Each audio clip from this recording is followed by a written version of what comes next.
Welcome to Adult ypww Lesson 6. I do not own the rights to this music. Today's topic is Helping Hands, Gideon's 300 Men. The lesson text is coming out of Judges chapter 7, verses 1 through 9. The memory verse. I will read the King James Version first and then the New International Version of Judges chapter 7, verse 6. And the number of them that lapped, putting their hand to their mouth, were 300 men. But all the rest of the people bowed down upon their knees to drink water. The New International Version. 300 of them drank from cupped hands, lapping like dogs. All the rest got down on their knees to drink. The Hand Modeling Division is a thriving business in body parts, modeling top hand models. Report earnings from several hundred to several $1,000s daily. Just as the hand modeling agencies value the advertising power of great-looking hands, God values the fantastic work of our hands. Most of our natural abilities and spiritual gifts operate through the work of our hands. Many scriptures in the Bible refer to different types of hands. Here are a few types: clean hands, holy hands, innocent hands, and wicked hands.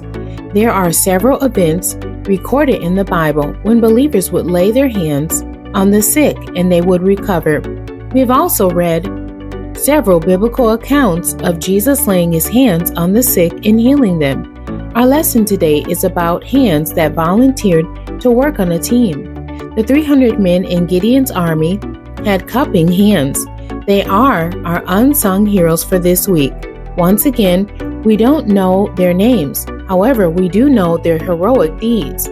They worked together as a unified body of believers to accomplish God's will in their lives. A famous slogan says, "Teamwork makes the dream work."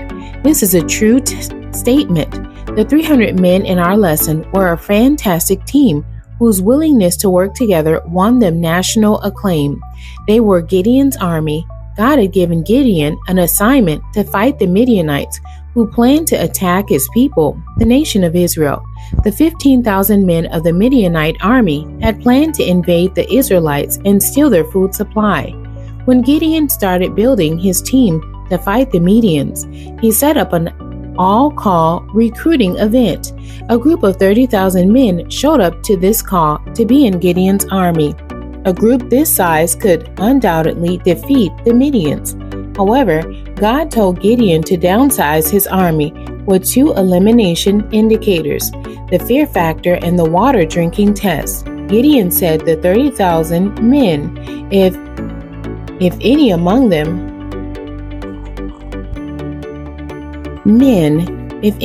them were afraid to fight in this battle, could leave and go home. A group of 20,000 of them went home. The elimination rounds continued. Then God told Gideon to take the remaining 10,000 men to the river to drink. Those who drank by burying their face in the water were sent home. Those who knelt and cupped their hands to lift the water to their mouths were asked to stay. There were 300 men in this final group. Our memory verse shares the results of this water drinking elimination test. During this battle, Gideon's army used unconventional war tactics, blowing trumpets, clashing noises, and flaming torches. They did not use the standard issue of swords and spears. Gideon and his special troops, the 300 brave men, won the battle that day against the 30,000 Midianites.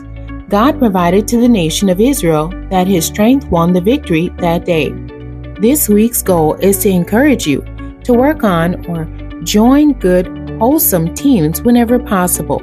Be thankful that you have the abilities required to be on the team. The experience of team dynamics helps to develop your communication and organizational skills. Whatever abilities and talents you can bring to the table of teamwork, bring them. Be known for your helping hands. Don't always look for the spotlight opportunities. It is a beautiful experience to work with different sizes of teams, large, medium, and small. Each group size will have a different set of group dynamics. Learning to respect and support your team with your assigned responsibilities is an excellent skill set. Gideon's 300 men army demonstrated optimum group dynamics at its best. They moved briefly at the call of Gideon's directions. There was no pushback when they were given unusual, untried, and untested war strategies. They obeyed Gideon immediately. This is the type of group dynamic character that we desire for you to have. Business ready, battle ready, and cooperative for the sake of the team's success. Students will learn that being on a great team is a good experience. The importance of team dynamics will be discussed. Like Gideon's 300 men who offered their hands to help, we also want to be good helpers. Our unsung heroes for this week were chosen because they stayed ready for battle, even while they drank water. Offering our hands to help others when needed sends blessings into our future. We can rest assured that when we need help with our projects and assignments, God will send someone to help us. The questions for today's lesson. Number 1, have you ever been on a great team? Share your experience with this team and the class. Question 2, have you ever been on a terrible team? Share your experience with this team and the class. Number 3, roles and responsibilities are clearly defined on a great team. What are the 3 essential duties of a great leader? What are the 3 important responsibilities of a great team member? The end. God bless you and thank you for joining me today.